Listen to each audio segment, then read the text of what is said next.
So we're here at my office again. Some of you know I am a mental health professional. Got my master's degree in mental health counseling. So I see clients in this office. I got some corridoras on my other tank and I didn't have enough sand on the bottom and they dug through and made a mess. So that tank looks like a very large milk chocolate. But this is really cool. So my Tiger Lotus, I wanted to let the plant grow all the way to the top to see if I can get a flower, and check it out. Last week I saw it coming up. It was around the middle of the tank.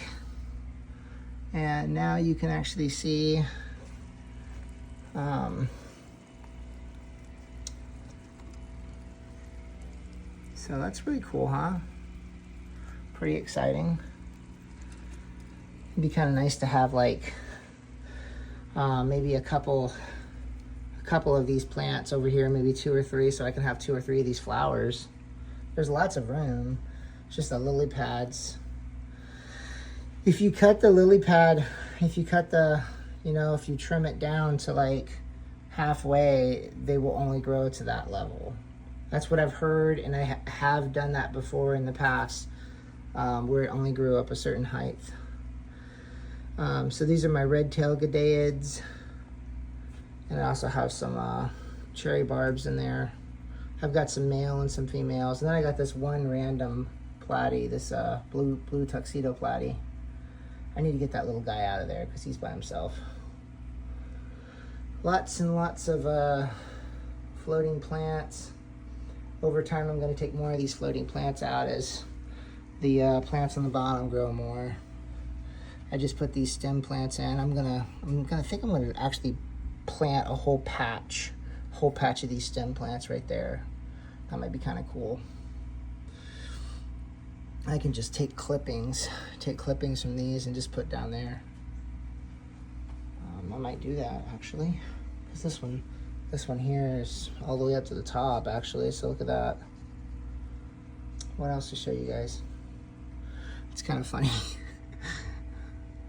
There's no way a platy and a red-tailed gadaid could breed. There's just no way. They're completely different species. That would be like a cat and a dog or something. But I don't know. They do get babies in here, obviously. See if we can find some babies to show you guys. Me and my hands. I put my hands in these tanks all the time. I do have a little stick over here, though. We'll use the stick. Oh, yeah, there's a little baby right there. These red-tailed gadaids, man, they will chase down and rip a shrimp up. There is shrimp in here, but the more I take out these, oh, see, there's a shrimp right there. If they see that shrimp is history. They seem to be okay, like not harassing. Oh, yeah, there he goes. I think that shrimp got away, but now he's looking for it, or she's looking for it actually. Like little black spot on the back of the tail. And also, if you look, you see this little one here. It's starting to get some little red. Oh no, that's a female. That's a female. See the orange on the tail? That's a male. So the ones that have the orange on the tail are the males. The females are actually quite a bit bigger too, once they're full grown. What to show? Yeah, there's some babies in here. I need to get myself some more red-tailed gadaids so I can keep this gene pretty healthy. I don't really have another tank with these guys in it because they are aggressive. I have seen them hunt down and eat guppies. Like, I used to have some 24 karat gold guppies, and they were eating the guppies. They were eating my 24 karat gold guppies. Hard to hide if you're a 24 karat gold guppy. Like, look at that little shrimp. There you go. Anyways. Yeah.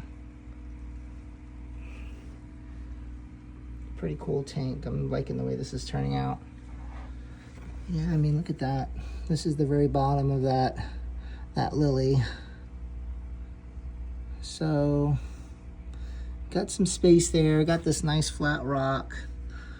I could move that and put some gravel down so there'd be more space for the lily to stretch out and have other lilies. I've had lilies and also Tiger Lotuses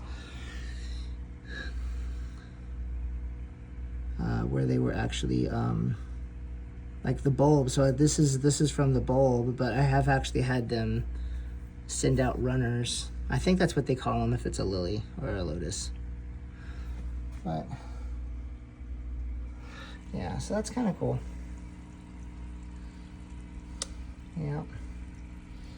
I was saying how cool it would be to have like little frogs on top of these pads, but I mean, of course, that wouldn't work.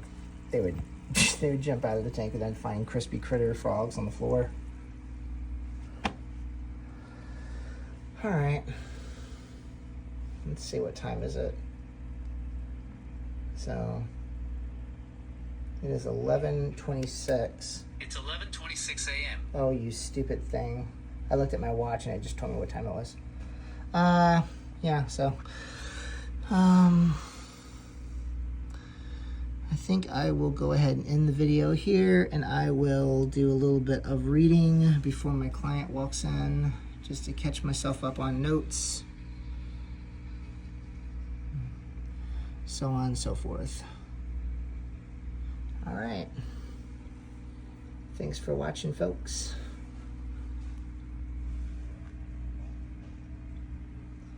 Yeah.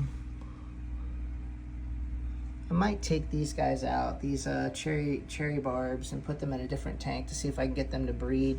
I got a bunch of cherry barbs at home in a molly tank, and the thing is like the cherry barbs, they need softer water to breed, and the water that most of my live bearers are in is like in the upper 7s, lower 8s. It's like 7.5 to 8 for the pH, that is. I mean, you see these, this is a giant piece of coral, right? I don't think that's coral, but there's coral rocks in here. Like that's another piece of coral there, I think. So I keep the pH fairly high. Although the red-tailed gadaids actually don't really need a pH that high. They're pretty hardy. They can go in all kinds of different type of water. That's one of the cool things about these guys is they can go in cold water, hot water, like as in like upper 70s and lower, you know, like I would almost say 68 degrees. I wouldn't be too worried. I hesitate to say 65, but I've heard that their water could be pretty cold. Where there is other gadaids, you have to be right on, like the Black Prince gadaid. Those guys, you have to have the water, the temperature, I think it was cold. You always have to have the water pretty cold. Like upper 60s, low 70s. And that's why I lost mine, because I couldn't keep that temperature. I couldn't keep it that cold. It's cool to see little babies in here, though. Okay, all right, thanks for watching, folks. Catch you later.